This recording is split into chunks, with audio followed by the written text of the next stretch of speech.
Blog Talk Radio.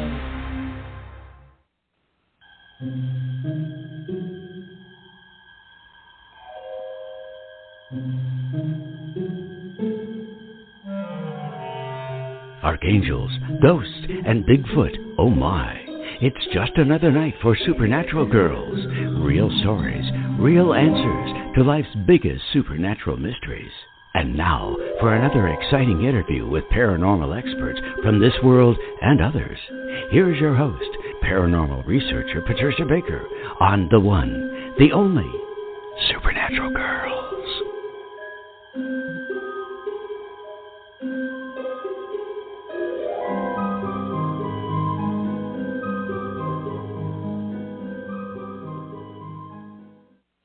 Welcome, everyone, to another exciting episode of Supernatural Girls Radio. I'm your host, Patricia Baker, and I am here with both of my beautiful, talented co-hosts tonight. Michelle, welcome back. It's nice to have you. Thank you. I'm so happy to be here. And PK, you have joined us. I know everybody's going to be happy to hear the scary things you have to tell them about the numbers tonight. How you doing? I'm doing very well. I just sound a little hoarse, but what can you say? It's all the allergies in the air. Oh, it's so much fun. Yes, and we're going to ask our guests about how to treat those allergies with mushrooms, which is great. We're going to bring our guest on tonight in a few minutes, Willie Crosby. He is a fungi expert. And he's going to just walk us through all the different varieties, what they're good for, and we're going to talk a little bit about psilocybin and how that can create a whole new state of mental health, which we all need right about now. So anyways, we've got so much going on our Facebook page. Take a look there. I don't know if you remember this, but I will remind you that Romy Buehler from Australia, the animal communicator, told us that in her communications with Bigfoot that people were going to start seeing Bigfoot more and more. And sure enough, since she announced that, people have been turning in videos, photographs, talking about personal experiences, more than I've ever seen. So it's really an exciting time. I guess there's going to be some very lucky people that get to meet Bigfoot in person. So that's really exciting. A lot of UFO sightings. I say this every week, but we get reports from lots of our people out there in the audience. They are seeing them almost nightly. And if you're part of Dr. Stephen Greer's group, then you know he's coming up with a global connection. I believe it's this weekend. So you may want to get onto his page, Dr. Stephen Greer, and join that global effort to make contact. That should be very interesting. And Michelle, what are you up to? I know you've been traveling and doing workshops, so what's coming up for you? Oh, my goodness. August is packed with in-person and traveling and all sorts of stuff. Tomorrow morning, I have an online webinar about the basics of medical intuitive. So people can log on and watch that and start being able to tap into their own body and other people's bodies. So that'll be fun. And then I have, I'm in Phoenix at a Helping Parents Heal conference on August 18th. If you're in the Phoenix area, we will have readings and sound and energy healings on August 28th out at Gold Canyon. I've got an online gallery reading at the end of the month. And then I'm headed to Salt Lake City to work the IANS conference and be a presenter and a moderator there. So I'm so excited. Lots of good stuff coming up. That is terrific. And, of course, people can still schedule their individual readings with you, the private readings if they want, also at michelleclaire.net. Yes. Michelle's readings are phenomenal. I should be a part of your show tomorrow. Yes, that's right. You should jump on and get some medical intuition. Yeah. God knows I need some help here, girls. That's right. Well, I'll send you all the help I can. Well, I'm going to insist that you do that. Okay. Yeah. That's wonderful, honey. I'm really happy to see the things that you're up to right now. A lot of people are going to get a lot of information through you. It's very important. And I thank you. Now, you have some information to share with us, right? Because August is a very special month. Oh, I do. August of every year is a review of the year past. So shake, rattle, and roll. If you had a great year last year, enjoy August. If you've had a crappy year last year, hang on to the side of your seats because you're going to be going through the bumps and grinds going on with it. It is, on top of everything else, it's a month of major changes, good to bad, bad to good. But there is a luck factor in one respect to it if you do it slow enough. Everything about the month, people are going to tend to do things in a hurry. Haste makes waste. Just remember that. You just have to be very careful because you're going to see and hear of more accidents taking place, things happening because it is all about major changes, very quick, very abrupt type changes. But personally, each one will be revisiting what they went through last year. So you get an opportunity to tidy it up, fix it up, or, by God, throw it in a box and shoot it. You know what I mean? It's just crazy. But you have to try to really take and make the best of it because there is a luck factor that goes with the month. But it's how you handle it. And unfortunately, if we try to do things too quickly, we're going to end up with egg on our face. Slow it down enough, and it will be fine. But it's all about change, good to bad, bad to good, and everything's going to revolve around speed, doing things in a hurry. That's what we have to be very careful of. You're going to find and be more aware of accidents taking place around you, to friends, etc. So slow it down, slow and easy, but everybody's going to want to do it in a hurry. Just think where you were last year, what you were going through, and know that this month we'll be reviewing it. No, I would not make any doctor's appointments or things of that nature because everything is quickly subject to change. Wait and do all that in September. It'll be better for you. You'll get more out of it. That's great to know. PK, I have a question. Yes. Does numerology, you know, when we talk about like Pluto going or what, something's in retrograde and there's a shadow period, does numerology have a shadow period around it too? No, not to that extent. I consider the shadow periods that we deal with numbers as the numbers that are not quite as up to par of what we would like to have at a specific point in time. We tend to try to do things too quickly, or we just assume that things are going to be more low-key. It's how we perceive it that's going to have a lot to do with it. But regardless of what our personal things are, we still have to compete with the universe. And that's why the month of August is a review of last year, universally and personally. But it does have a luck factor to it. If you handle it properly, you can do really well. Wonderful. Thank you for that. Yes. We want that luck factor. So we're going to follow your advice. Oh, yes. Take it slow. But do pay attention to your driving. You're going to find people are going to put pedal to the metal, and that's what we have to be, because it's all about speed, the quick fix. And we have to kind of hold on to the seat of our pants in the chair if you want to. It'll be much easier in the long run. Okay. Well, that's good advice. Thank you so much. So everybody, make sure you join us on Facebook. Follow us there. Follow us on Twitter so that you can keep up with all the stuff that we're reporting on throughout the week and also talking about our next show. And we will have a discount code for you. That's going to be ongoing for a week, this week coming up, so that we're going to talk about this deal that you're getting from our guest tonight. It is an excellent one. So let me tell you a little bit about our guest. Willie Crosby has been exploring the fungal kingdom for the last decade. Now, he started Fungi Ally, I want to say Ally, but it's not. It's Ally, a mushroom cultivation and education business back in 2012. Now, from 2012 to 2018, Willie grew 500 pounds of gourmet mushrooms per week, gaining extensive knowledge in the field of commercial mushroom production. Willie has completed 12 different research and education grants associated with mushrooms. He currently focuses on teaching people how to align with this amazing kingdom, and it is amazing.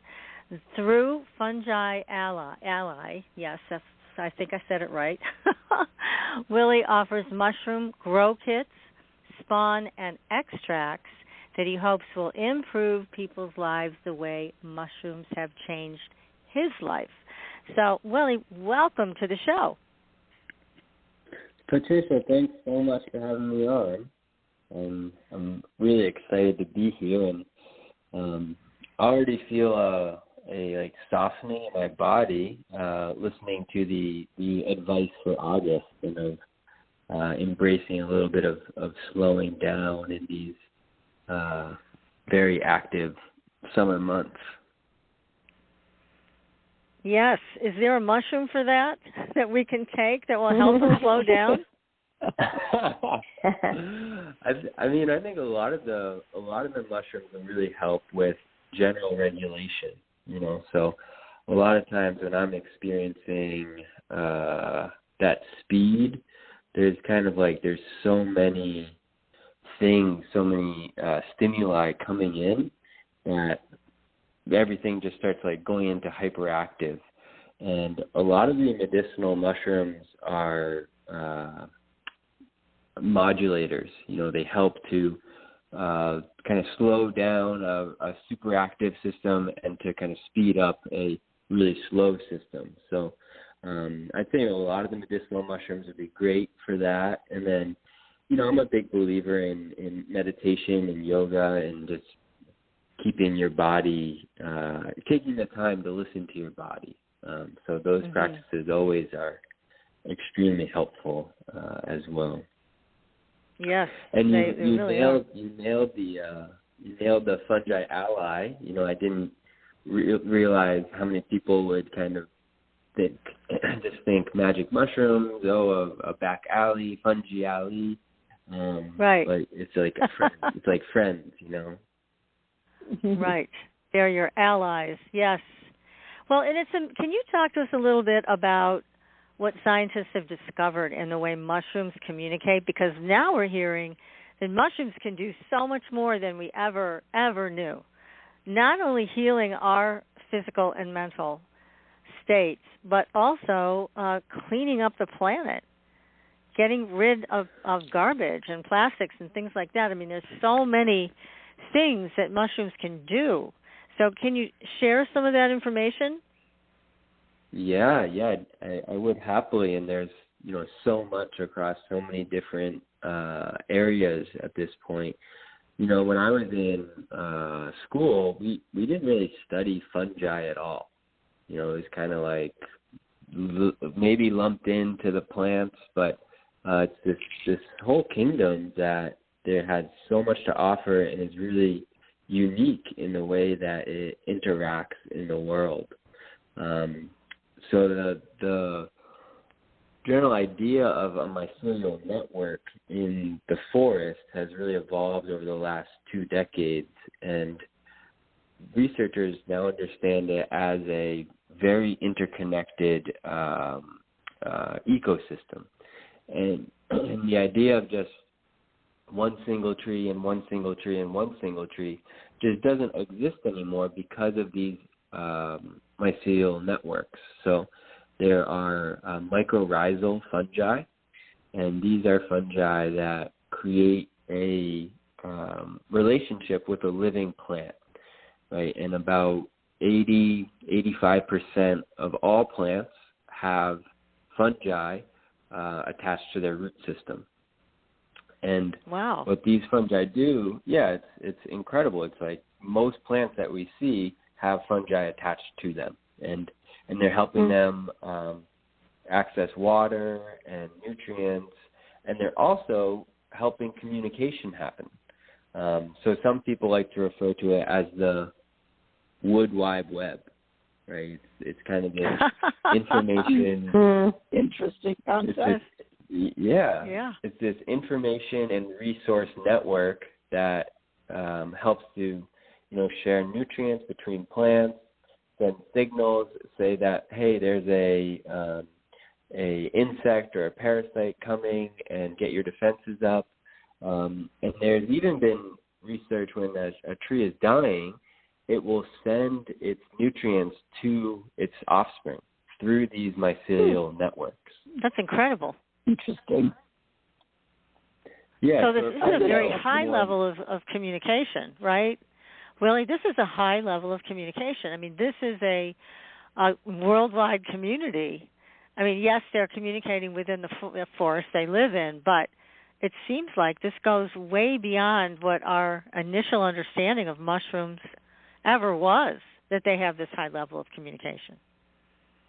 Yes, yeah, absolutely, and can be massive. The largest organism in the world is a mycelial network that's over 2,000 acres large. Right, so this is a single organism that continues to grow continuously for 2,000 acres, and is sharing information and resources throughout that whole network. That's incredible. Just incredible. Yeah. Now, what happens when we ingest these mushrooms? So there's many different ways to do that, whether it's powder, extract, or eating them after we cook them. I mean, there's so many different ways to take them into our system. But some powerful changes are happening when we do, right? Can you give us some examples of mushrooms that are doing that? Yeah, absolutely. And maybe we'll start with kind of how you can consume mushrooms in the different ways that people are doing that. The biggest thing is that one of the deciding factors for an organism to be in the fungal kingdom is that its cell walls are made of a compound called chitin.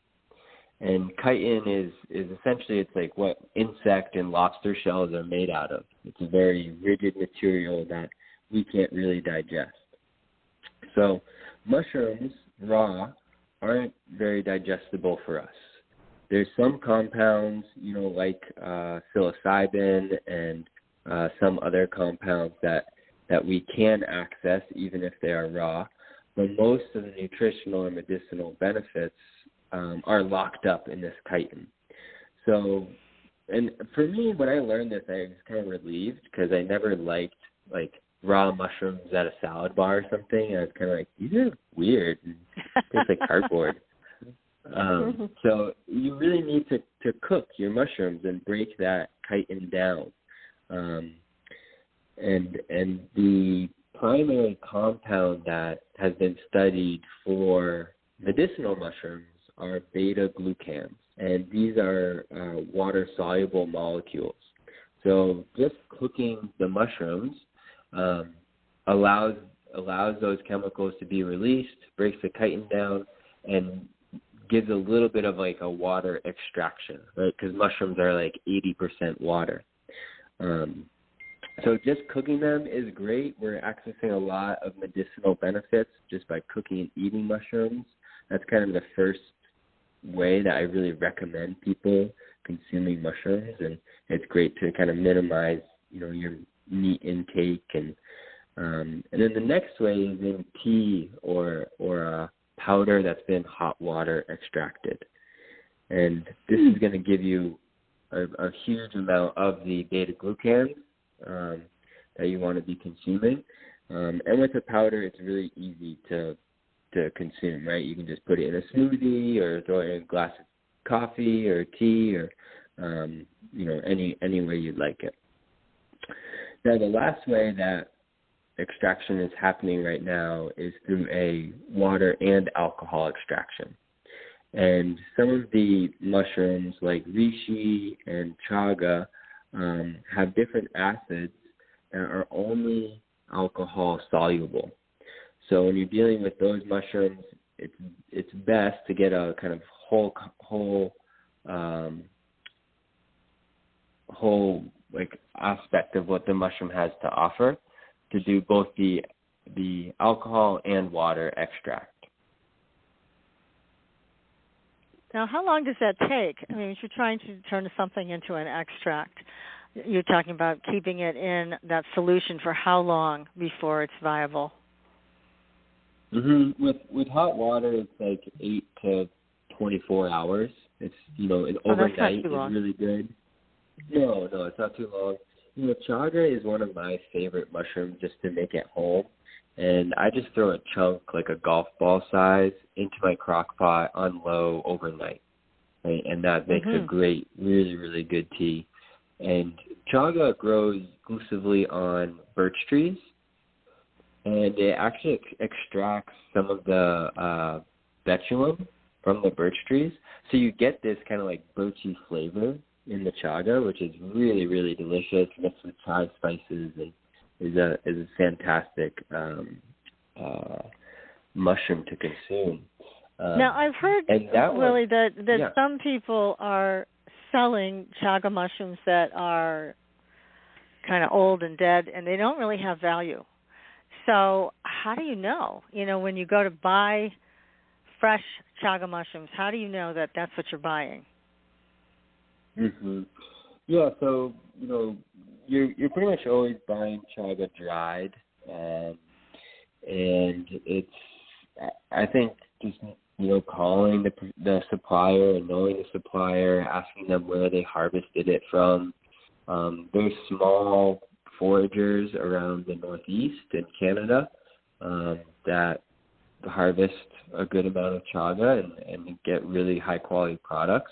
And then a lot of the kind of world supply of chaga comes from Siberia, and that's there's such extensive birch forest there that it's almost like a limitless supply. And of course, we don't want to test that with humans, but there seems to be just a lot of chaga there. So knowing where it's from and talking to the person you're getting it from is the best bet. Now, it grows wild here in New England, and so do you harvest your own here in New England from the birch trees? Yeah, I harvest here in Massachusetts. I usually look for it in the winter. There's not really any other mushrooms growing, so it's a fun one to go out for. And I like to follow streams that have birch trees. They'll grow on white birch, yellow birch, black birch, all different birches. And what time of the year do you go to find these? Because I know when I've gone out to look around for that, I think they're past their picking time. They're like hard as a rock and impossible to get off the darn tree. So what time of year do you suggest?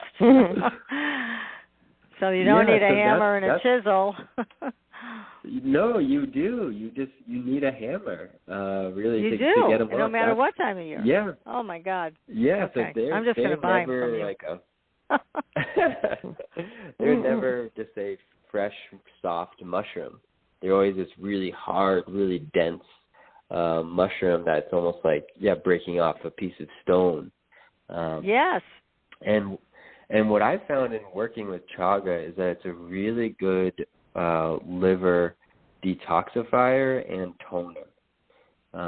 That's important. So both, very, very important, and really good for any kind of skin diseases. So both my mom and I had psoriasis for a really long time. I probably had it for 10 years. And after making chaga tea for myself for 2 months, my psoriasis was completely gone. Oh, my goodness. And it really hasn't come back since that 2-month program with chaga. And that was just tea every day, and it cleared up. Yeah, because psoriasis is really an autoimmune condition. So what you're saying is that chaga was able to modulate your immune system so you didn't have a reaction anymore. That's really novel. That's really novel. So when do you go out and harvest the chaga that you use? Is it in the spring, the summer, the fall, or any time of year? I mean, you can go any time, but I like to go in the winter. The leaves are down, which makes it much easier to spot, and there's no other mushrooms to go look for. So I like to go look for that one. Mhm. Yeah. Now with reishi, that also grows wild here. I've been told that when it's in a younger state, you can cut off the white of the reishi mushroom and fry it up and eat it or put it in a stew. But that the rest of the mushroom you really have to make a tea out of because there's too much of that fibrous material, and if you try to eat it, even if you cook it, it'll make you sick. So is that true about the reishi? Mostly true, yes. It won't make you sick. It'll just like you wouldn't want to eat it. You know, it'd be like chewing on a rubber tire or something. Yeah. You know, yeah. A lot of our mushrooms, it's actually amazing. A huge portion of our mushrooms are technically edible. Something like half of all mushrooms are technically edible, but most of them we don't want to eat. You know, it's like they taste weird, or they just you'd have to chew them for half an hour to get anything from them. And reishi is such a beautiful mushroom to get to watch develop because it has that transition over the course of a month from this kind of white to a yellow to an orange to this deep mahogany red, and it's like you get the sunset in this one mushroom. And that's known as the king of mushrooms, right? Yeah, the king of mushrooms or mushroom of immortality. The Japanese call it manentaki, which is the 10,000 year mushroom.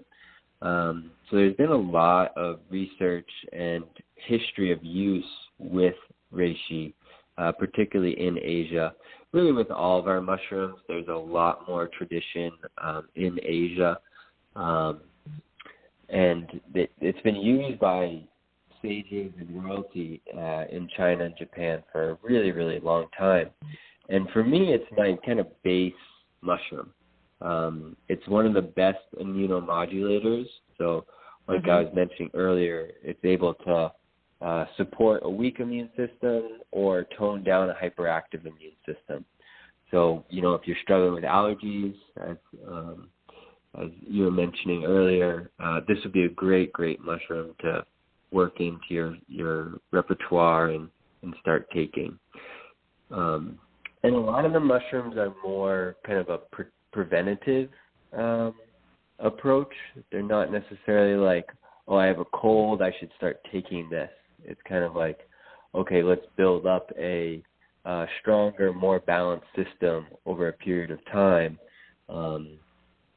rather than a quick fix. Yeah, that makes sense. Absolutely. And so tell us about lion's mane. That's another one that's getting a lot of press lately for the health of the brain. How does that one work? Right, yeah. Lion's mane, there's been a lot of research and kind of people excited about it recently for things like Alzheimer's and MS and Parkinson's. And research is mainly focusing on the ability to regrow the myelin sheath, which is a casing around the neurons in our brain. So a couple of interesting things is that there's compounds in lion's mane. The Latin name is Hericium erinaceus, and there's erinaceum is one of the molecules that's studied from lion's mane, and it has the ability to cross the blood-brain barrier, which not a lot of things can do. So not a lot of compounds are kind of allowed past that barrier, and lion's mane has compounds that can cross that.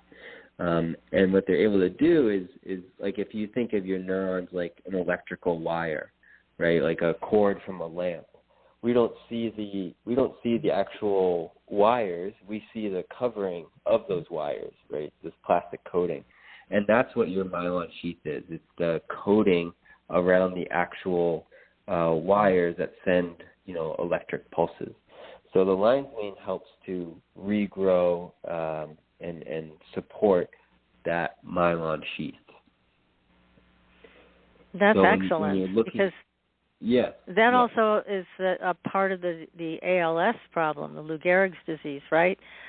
And they're saying that some people who have taken the vaccine are having problems with that.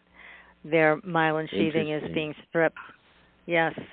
So this lion's mane is an important healer for that kind of thing.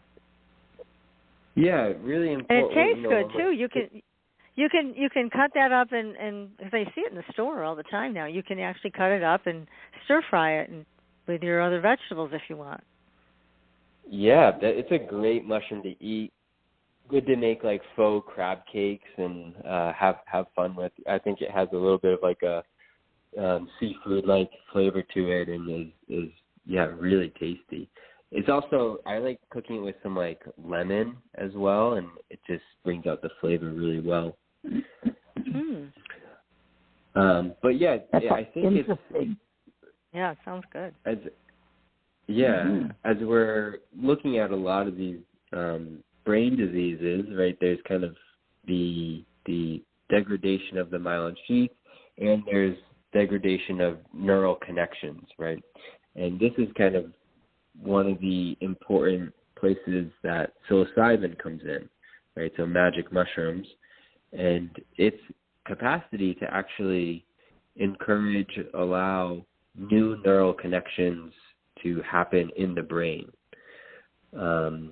So of course it's hard because this is a legal compound right now, right? The compound psilocybin is illegal, but it is found in these organic organisms, right? These just organisms that grow around us. And the stacking of these two, lion's mane and psilocybin, could be a supercharge for the brain, right? So this supporting new neural connections while also supporting the growth and health of the myelin sheath. Yeah, that's a double plus. But it is becoming legal or decriminalized in certain states, right? Is it Washington State or Colorado? I know a couple of states have taken it out of crime, and people are actually able to use it without concern that they're breaking the law. Is it those two states, or what two? I heard 2 or 3 states are offering that now. Oregon. Well, Oregon is starting the process, and then it's mainly municipalities right now. So Oakland and Denver, and there's actually 4 in Massachusetts, 4 cities that it's decriminalized. So they're telling police officers not to, arrest or make charges for it. And it's at a really interesting crossroads where there's so much research supporting the medicinal benefits of psilocybin, and yet it's scheduled as a highly addictive, no medical value drug, right? So it's a very, very interesting time, and things are slow to change in the policy realm, but definitely public perception is changing very rapidly, and eventually the policy will change as well. I think you're right, because there's really not a lot of good treatment for mental illness, whether it's depression or anxiety or other more serious things. But this has tremendous promise for at least anxiety and depression. And there's a great movie out, if you guys haven't seen it, called How to Change Your Mind. And it's all about all of these substances, whether it's psilocybin or ketamine, LSD. It goes through a whole long list, and they bring forth all these experts to share their research and why this is so important, because it truly works. So this is not something that you're on for the rest of your life. This is something that makes such a wonderful change that you can benefit from it in a very short period of time, and you don't have to take it all the time. So many of these drugs just have too many side effects, and of course, we all know the pharmaceutical companies are here to make customers. They're not here to heal anybody. Yeah. So that's the biggest problem I think that psilocybin is facing, because it is actually something that will heal people. And people are giving that those testimonials all the time, saying that they take these mushrooms in capsule form or whatever, and they are able to control their anxiety or get rid of it, which so many people are now struck with anxiety and stuck with depression. So these are offering actually natural ways to increase these new neurons to fire. I mean, it's a wonderful option for people. So, yeah, it shouldn't be illegal anymore. You know, I actually have a client here in Gilbert who's a psychiatrist that has been given, like, permission by the government to start a test program using these on her patients. That's fabulous. So I think it will become more mainstream as time goes on, for sure. Yes. Yes. And ketamine is already legal. That's already legal. You can now go online and pay a lot of money, of course, because it's new, and they will get you set up on a program of ketamine, which does the same kind of thing. But, again, you're talking about medication versus a natural substance. So we're moving in that direction pretty rapidly. Right. And it seems like there's a very large development, which is really encouraging, of, psychedelic therapists and people who are, in schools learning how to work with these treatments and be with people in a supportive way to work on, whatever their ailments is. And, I watched the psilocybin part of How to Change Your Mind a couple of weeks ago, and was so struck by there's a case study or a person who is talking about their relationship with OCD and had a pretty, severe case of OCD. And after one session with psilocybin, months later had clinically didn't have OCD anymore. So it's like you were saying, this was a one treatment, one experience, maybe for 6 hours, and it's having months long, and I'm sure it'll have years, maybe a lifetime long impact on this individual with a debilitating illness. Yeah, and it also has some other potential I was hearing about. Willie, tell me if this is something you've heard also, that it can help release trauma and also pain. Physical pain? Yes. Yeah. One of the things I've just heard, I'm just getting research on it now, and I heard I was at a Maine mushroom festival in May, and I heard a doctor present on this, was the actual physical changes that can happen with people with autoimmune diseases through microdosing with psilocybin. And I don't quite understand the process of it, but there is really new research looking at the use of small doses of psilocybin and shifting chronic pain and autoimmune diseases. That's wonderful. I mean, there's so many people that are hooked on medications because of pain, that they're in real solid pain. And the only way in the past they've been able to manage it is through these addictive substances, or substances that, again, are drugs that cause other problems. Because as we all know, these pain medications are highly constipating and they're bad for the gut. So it creates that problem. And so it's so important to make these types of treatments with natural substances available. Now, I'm going to ask this question on behalf of PK also. Would this type of mushroom and others be helpful for someone that has osteoporosis, where the bones are getting weaker and fractures are happening? Do mushrooms have an effect on that? You're gonna stump me on that one. I'm not sure what mushroom would you be looking at for bone health. Yeah, I'm not sure. I did want to go back. Something that I think would be interesting to your listeners, and that I've been kind of wondering with psilocybin and magic mushrooms is the way that it's kind of tuning us into a different reality, and that capacity to kind of get out of our habitual thought patterns and our typical reality, and how that allows healing to happen. And I think that's a very, very interesting aspect, kind of new aspect, new frontier to explore in therapy, in psychology, and in medicinal healing, kind of in our medical system. Yes, because as we all know, we get stuck on the hamster wheel of negative thinking, and it is very hard to stop it. And especially people that have PTSD or have chronic illness, it's very difficult to get out of that cycle. So psilocybin does allow for that. It does make it happen. It does get you, it rips you right off that hamster wheel.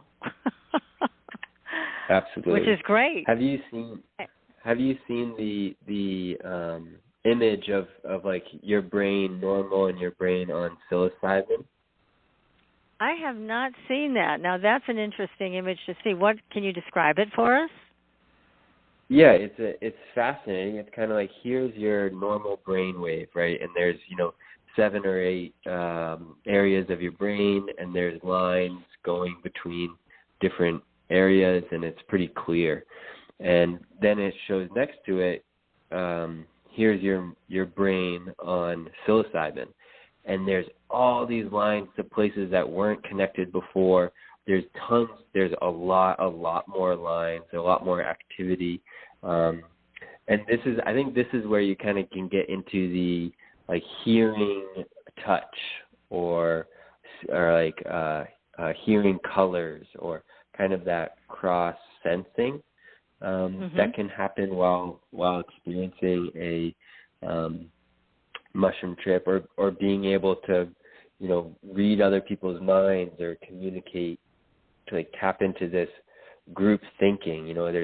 There's almost like there is this mycelial web between us that somehow these mushrooms allow us to tune into a little bit deeper.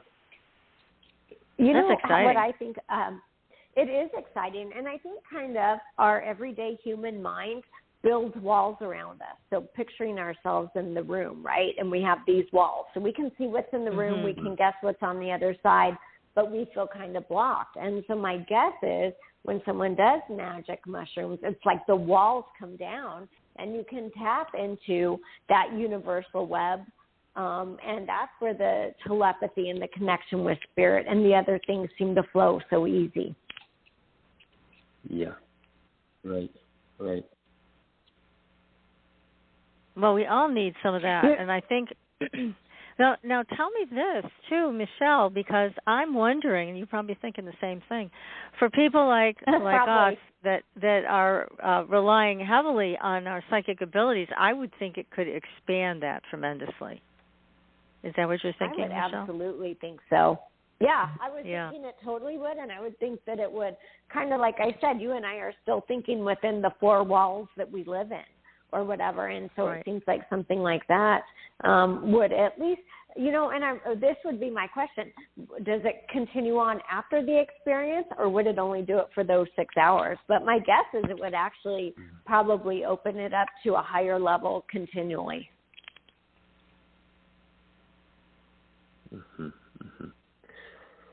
Yeah, it's kind of like the like Aldous Huxley doors of perception, where it's like sometimes these compounds can help us open these doors, and then the doors open. I had my first magic mushroom experience when I was 16, and it changed what I thought was real, or how I experienced the world. And it's kind of like, once you see that or know it is possible, there's kind of this, okay, that's a possibility now in my experience. Mhm. And again, this is something that you don't have to repeat if you don't want to, but it's a natural substance, so it's not damaging in any way, right? Yeah, there's been no overdoses. So you can't overdose with psilocybin mushrooms. There's actually people so a normal person will take maybe 2, maybe 3 grams of psilocybin for a trip. And there's some people that work with it that actually will do 28 grams or 50 grams all at once. Wow. And which is, I can't imagine what that experience is like. But there's really no evidence or cases of a fatality from overdosing on mushrooms. So it's a very, very safe mushroom to use, as long as I think it is important to have a guide or a support, someone that can help you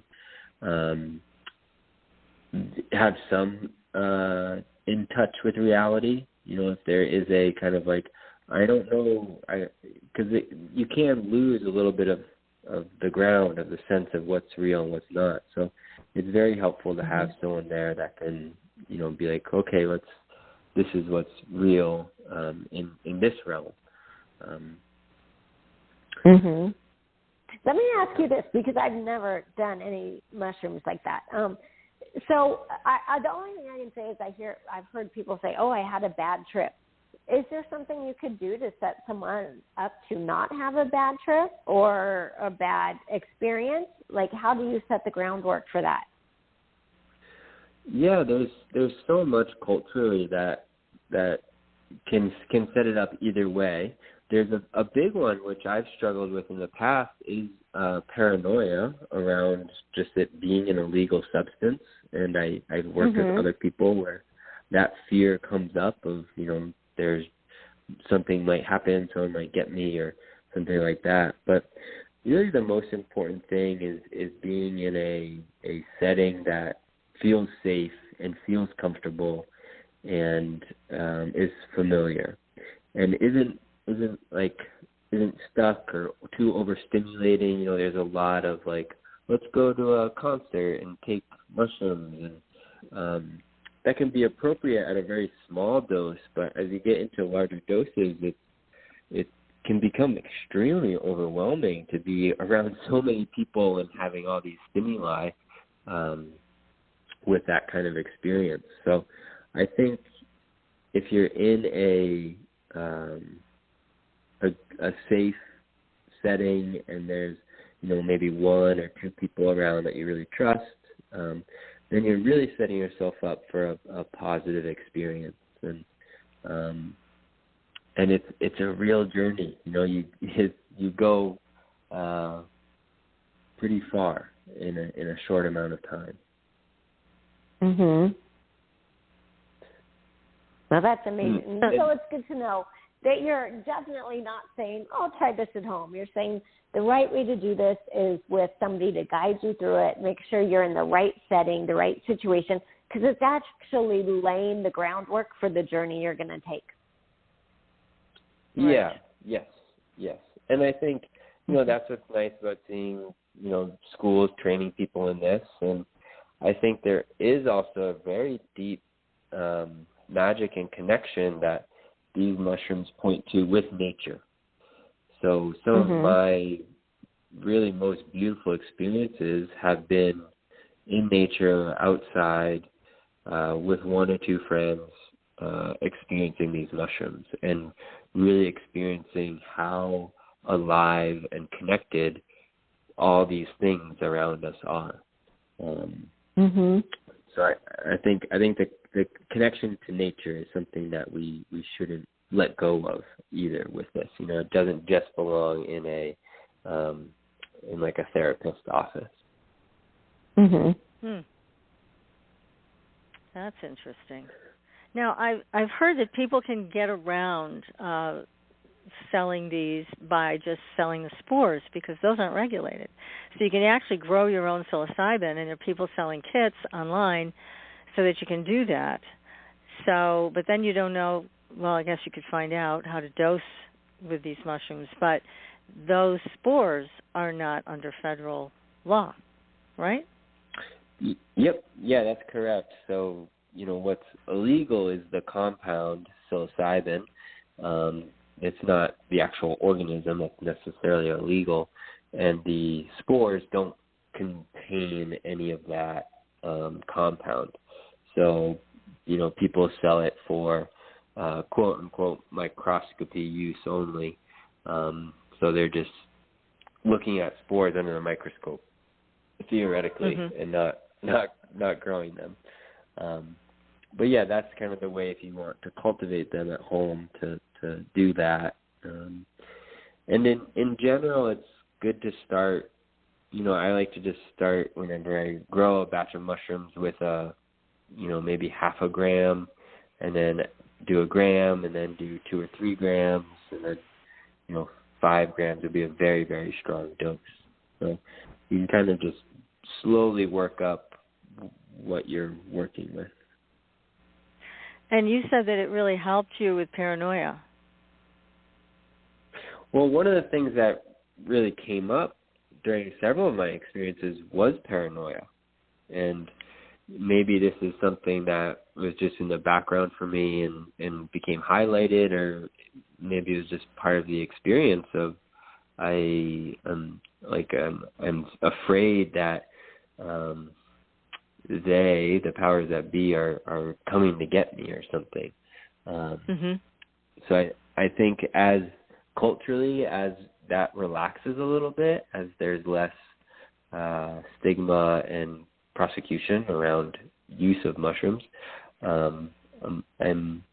I'm hoping less people will need to experience that. Yeah, right. And how I find a lot of power right now in microdosing with psilocybin. So I actually do lion's mane and psilocybin typically in the morning, kind of this blend. And there's like this, we were talking about being in a room and it's kind of like the walls come down. Well, when you do a very small amount, it's kind of like that happens. It's like you put some holes in the walls, right? So a lot of my problem solving and creativity just increases, and there's a little bit more resiliency and kind of being like, okay, I'm going to work with this in this way or that way, or kind of new channels of thought are accessible. So you can start your day with a microdose. You can just start your day with it and function even better than you would have without it, rather than So this is really, it can be a whole different experience and use of this with microdosing, which is great. Right, That's right. Great. It doesn't have to be this like, oh my gosh, I don't know what reality is, and I need to just be alone or with one person. It's like you can completely function and be where you are. And I've worked with 2 people, one who has been suffering from depression for a really long time, who's microdosing and just really experiencing a lot of benefits from a third or a half of a gram in the morning, and just being able to relate to the world in a completely new way. So it's this, creativity and then kind of access of joy into life, which is just so important and nice to have, allies that you can work with sometimes to help bring that in. Yeah, that's tremendous. Now, we do have somebody on the line that's going to talk to us about his experience, so let me get him live with us. And this is Richard. Let me just bring his mic on. Hi, Richard. Welcome to the show. Thanks. Good evening. And can you hear me okay? Yeah, crystal clear. Okay, great. So tell us about your experience with all of this, because you're quite experienced. I would love to, but first I have some really good news. I was refreshing some of my research early on, just the nutrition of mushrooms, and just to embellish a little bit on how mushrooms can help in everyday health and things like osteoporosis. I'm going to defer safely to PubMed, so I would direct you all, especially the listeners, to PubMed. There's an ocean of great supportive research on how healing and helpful mushrooms can be. And I looked up just oyster mushrooms because I seem to recall that they were helpful for bone growth. And they've been studied extensively around the world for bone formation, and they also reduce bone resorption or bone loss. Why? It's got vitamin D, copper, zinc, selenium, and all kinds of other good stuff. So to your earlier points, cook them up in the kitchen as often as you can. They're healthy for so many reasons.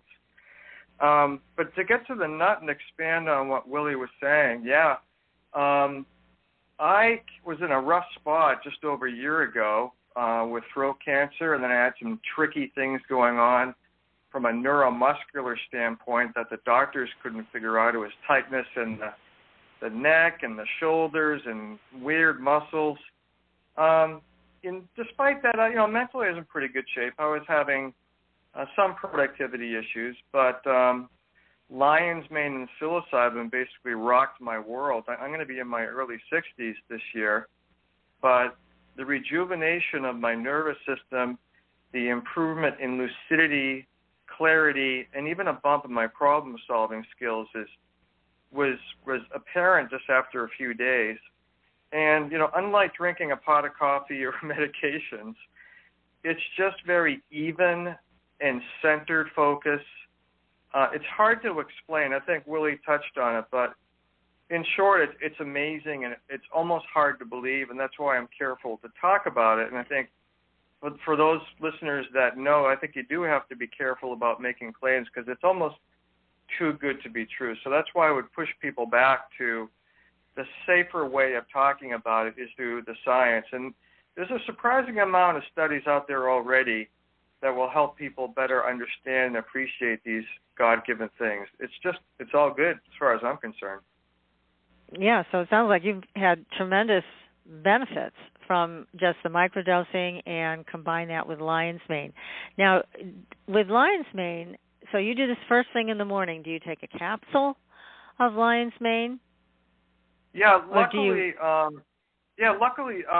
rely heavily on multiple sources. So thank God for the internet. I found a lot of information just online, and though people might be rolling their eyes, the anecdotal research is overwhelming, and there's tons of information about microdosing. So to answer your question, Patricia, 100 to 200 milligrams is basically well established as a baseline, and there's different frequencies, like some people will do 3 days on, 2 days off, that kind of thing. And then people take a break after a certain amount of time, either 2 months or 3 months, even though, to Willie's earlier point, there's no not known toxicity. It doesn't stay in your system, so there's no issues with that. It's really just a safe measure to take a break after whatever that period, that magic time is, 1 or 2 months or 3 months for that person. Right. Well, that's so good to know. Thank you so much for calling in and for sharing your experience with us and for answering the question for PK about the oyster mushrooms for osteoporosis. Yeah. Can I squeeze in another question for Willie? Go ahead. I have to confess, it's a little bit overwhelming to look at all the mushroom products or things that are productized for us for convenient use. So I was wondering if you could talk a little bit more about a claim that's made, which is it seems pretty bold, but it's the beta-glucan ingredient, and its concentration seems to be higher in his products than most others. So how does he do that? How does he make the claim, and how does he pre-select to make sure that is the case? And forgive the obvious question, and I'm answering this in the days ahead. Why does that concentration matter? Why did he point that out in the product descriptions? Yeah, so there's a really interesting kind of debate happening in the medicinal mushroom field right now, and that is whether to use mushroom fruiting bodies or mycelium grown on grain. So there's kind of two camps. One is growing mycelium on grain, which is exactly what it sounds like. If you've ever had tempeh or seen tempeh, essentially what the process is you grow out the mushroom mycelium, and this could be basically any mushroom, cordyceps, lion's mane, reishi, chaga, and then you take that and extract it. Now, and this is also called solid state fermentation. So I've seen some companies say they ferment their mushrooms, which is a odd thing to say. It's not like making sauerkraut or something. It's just it's like making tempeh. It's like growing mycelium on grain. And the problem with this is that mycelium needs to grow inside of its food source. So it's kind of like when you make tea, you can't separate tea from water, right? The water becomes the tea. And it's the same thing with growing mycelium. You can't separate the grain and the mycelium. The mycelium becomes the grain. They become intertwined and inseparable. So when you're extracting that product, you're extracting both the grain and the mycelium. And the question is, how much of that grain has become mycelium, right? What portion is actually genetic fungal material? And one of the ways that we've looked at doing this, and there's been research on, is by measuring beta-glucans, right? And beta-glucans are kind of a marker of mushroom material. And what we find in mycelial-based products, mycelium grown on grain, the beta-glucan content is around 2 to 5%, pretty, very, very low. And even Paul Stamets says that in those sorts of products, it can be 50 to 70% grain that's still left at the extraction time. So what that means is that you're paying a lot of money for brown rice, right? An extract of brown rice. And what we do is we use only fruiting bodies, only the actual mushroom, and we extract that mushroom in hot water and have beta-glucan content up in the 30s. So 30%, 40%, even with our reishi, I believe it's in the 50s. It's like 52% beta-glucan content. So wow. You know you're getting 100% fungal material, which to me is one of the most important things, right? Just this, okay, I'm buying mushrooms. What I want is mushrooms, right? So you know it's all mushroom material, and it's tested for, the compounds that have the most research behind them. So as I was getting into medicinal mushroom products, that was something that was very clear for me and felt important, was to use the mushroom fruiting body and not mycelium on grain. Wow. Thank you for answering my question. Yeah, Richard, I'm curious how you got into mushrooms. What kind of inspired you into working with them or opened you up to working with them? I think a lot of people are, like I think Michelle was saying, a little hesitant to start working with psilocybin and from stories or just, so what inspired that for you? Oh my gosh, that's a loaded question. You have 2 hours? Basically, my life has been a journey, as with many people, but it was going through different diseases and, in this case, the loss of a loved one that I felt, thank God for my third eye, my intuition sort of led me towards nature, and that started a whole nother phase where I was using my left and right brain to do research on what's going to help me heal, what's going to help me help others heal. And then it wasn't really until a few years ago that the louder message was the more intensive journeys that can be brought about through magic mushrooms. But for right now, I found what I need through the microdosing. And again, I sound like a broken record, but what I found already has been so life-changing and life-improving.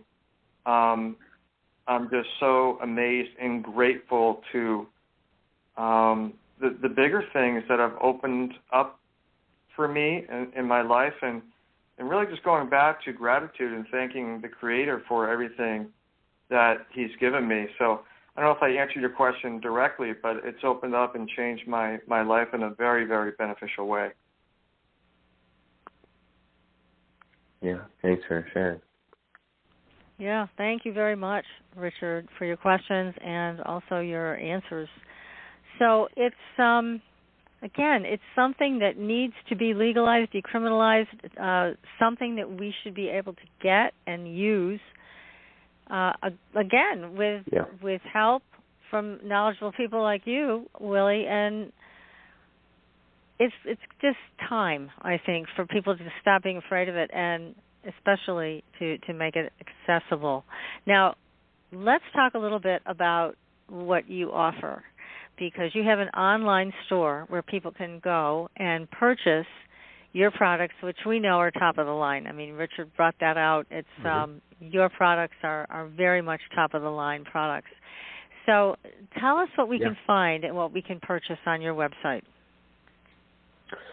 Yeah, so I started out as a mushroom grower, so I am really supportive of other people wanting to grow mushrooms and making that easy for them. So we have grow kits, which are kind of just put them on your countertop, and you can grow all different types of mushrooms, oysters, shiitakes, lion's mane, reishi, and just get to watch them grow and then harvest and cook them up. And then I sell extracts. So those are the hot water extracts of fruiting bodies that are in powder form, so in powder or in capsule form. And then I also do classes. So I offer 6-week classes, 3-week classes, a year-long mushroom apprenticeship for people that really want to dive deeper into what mushrooms are and how we can work with them and want to kind of bring them into their life, which has really been my mission for the last decade. And it's really amazing to see, I think everyone should just be growing shiitake mushrooms in their backyard on logs. It's such a easy thing to do and creates real abundance. And doesn't take up a lot of space, in the garden. Mushrooms occupy the realm of decomposition and shady spots. So it's usually places that plants don't get big and abundant and showy, and so nice to have your mushrooms there. But anyways, I did want to mention that I'm offering a discount for listeners of a buy one, get one free for our grow kits and our extracts if they're interested in starting a relationship with mushrooms. It's a great, great deal that you're offering. I know I purchased the kit a long time ago, and I had so much fun growing shiitake mushrooms. It was a blast. So I highly recommend it. I mean, we think about our gardens and growing tomatoes and cucumbers and things like that. But, yeah, I think everybody should be growing mushrooms, too, because they're so powerful. They're so healing. There's so many things you can do with them, and they do help you to feel better. So it would be great. And so here's everybody's opportunity to do a buy one, get one. You can get 2 kits for the price of 1. And you can also try out some of the extracts that Willie makes that we know are just top-notch. And you can also so you're basically getting one for free. And to go to your website, you're just going to go to Fungi Ally, and that's FungiAlly.com. And you can place your order there. And, Willie, you ship from Massachusetts. So how do you ship these things? Do you ship them UPS or regular post office? How do you ship these things to keep them intact? Yeah, whichever one is cheaper. It can get expensive with grow kits because they weigh a lot, but usually UPS is how we ship in 2-day. Particularly in the summer, we're working with a living organism, so it can get hard in the summer because things get hot. So we ship 2-day to make sure it gets there soon and alive. If it was like 4 or 5 days just in a 90-degree truck, things don't do the best. Yeah, that's no good. Yeah, especially headed to Arizona, right? Where it's 120. That's right. Oh, so, God. And you make the capsules and the powder, is that correct? So people can order either of those if they're looking at the extracts? Yep, the capsules, so that's just, a capsule you can take. We recommend 2 a day, or the powder, which you can kind of put as much as you want into a smoothie or other beverage. Wonderful. Yeah, and I've tried some of these, not yours yet, but I'm going to try yours. I'm going to put in an order tonight. But I have tried lion's mane and things like that in coffee, and it doesn't taste bad at all. I was really surprised because I thought it would have a real mushroomy taste, and it had only just a hint of that. It really tasted good.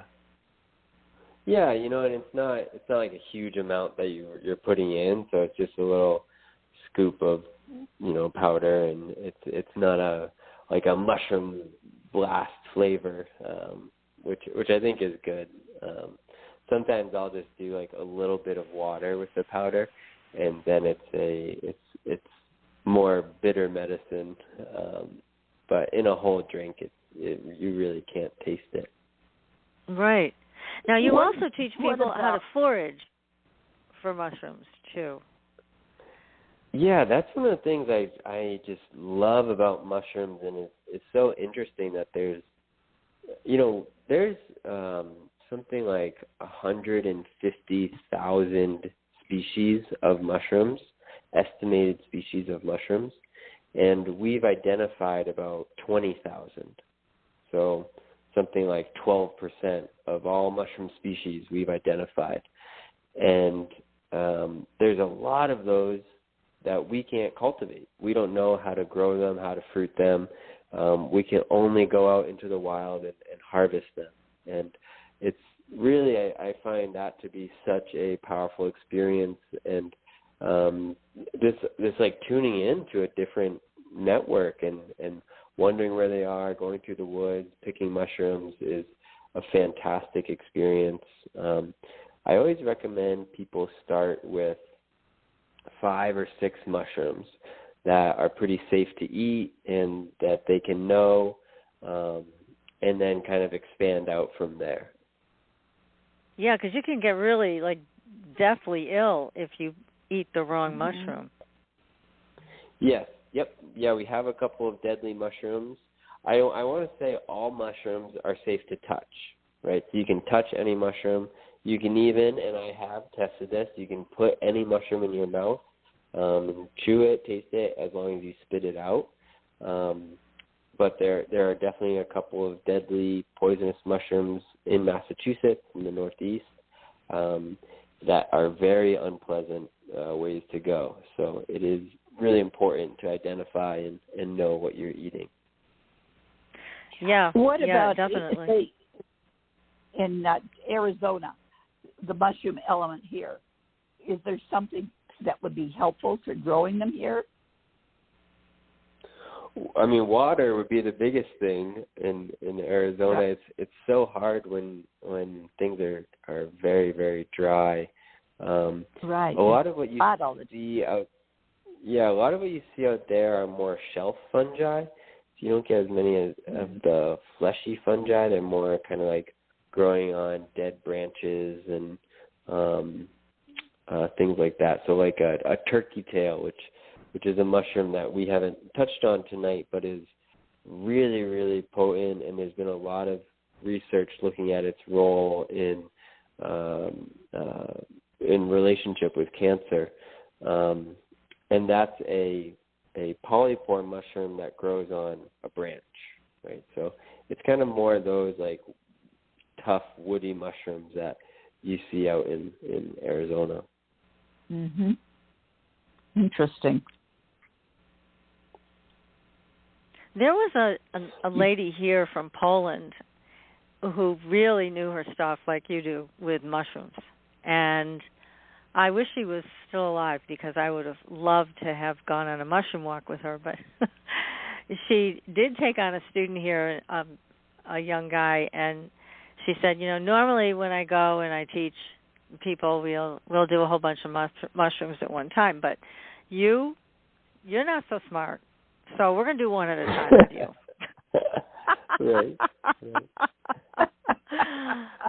Yeah, and I mean, that's a great approach when we're finding something new, because there is a whole kind of lens of how you look at a mushroom, right? So what color is it? What shape is it? Does it have gills? Does it have pores? Does it have a stem? What's it growing out of? There's kind of all of these features, and it's really fun. This is one of the first things I do in my workshops is I give everyone a mushroom and just tell them to explore it and find out whatever they can through all their different senses about this mushroom. And it's really, it's new for people to actually look at a mushroom and describe it and wonder about it. Yeah. Now, there are some mushrooms I've seen around here that are actually like fluorescent. They're like a really brilliant purple or lavender. Those I've been told are the ones that you have to stay away from, that they're the poisonous ones. Is that accurate? There's some that are mildly poisonous in the Cortinarius genus. Violet court is one of the really, really beautiful purple mushrooms. I'd say the one that is most dangerous and has the most poisonings with is Amanita verosa, or the destroying angel. And it's a absolutely beautiful mushroom. It is so beautiful. It's a brilliant white. It's all white. Large mushroom. It grows typically out of rotting wood, and it has what's called a partial veil on the stem, and grows out of kind of this like egg-shaped sac at the bottom. So, an all-white gilled mushroom growing out of wood, it might be very, very beautiful, but that's an important one to avoid. And how do they kill you? Is it they're destroys your liver? Is that what it does? Because I've seen some stories on people who had that happen. Yeah, exactly. This one, the destroying angel, it's you get very sick for a day, vomiting and diarrhea and stomach upset, and then you get better, and you're kind of like, oh, okay, I'm better, and for the next day or two you feel better, and during that time the toxins recirculating in your liver and shutting your liver down, and then 2 or 3 days later, that's it. So, wow, you're gone after that. Yeah, that's it. Now, what about, is it Amanita muscaria? That's the one that's red with the white polka dots? Is that the right name for it? Yes, red or yellow with the polka dots. Yeah, and this is this is where we get our Santa Claus myth. Our story of Santa Claus is actually this mushroom and the relationship in Serbia with this mushroom. So it's another psychedelic or magic mushroom that shamans have used for a very long time in Serbia, and it typically grows under or Siberia, and it typically grows under pine trees. Right, so it's like these gifts that grow underneath a conifer tree, and one of the ways that people consume it is actually reindeer love this mushroom, and they'll go out and look for it and eat it, and then they'll actually pee. And when they pee, they take away some of the harder toxins on the stomach, but the psychoactive compound is still in there. And so other reindeer will go around and lick up the pee of the other reindeer until you have all these high reindeer and maybe flying reindeer. I'm going to shoot Santa Claus. Forget it. Yeah. Oh, that's so funny. Now, some of the mushrooms, I think, what makes them so deadly is the fact that some of them look like the ones that are okay to eat.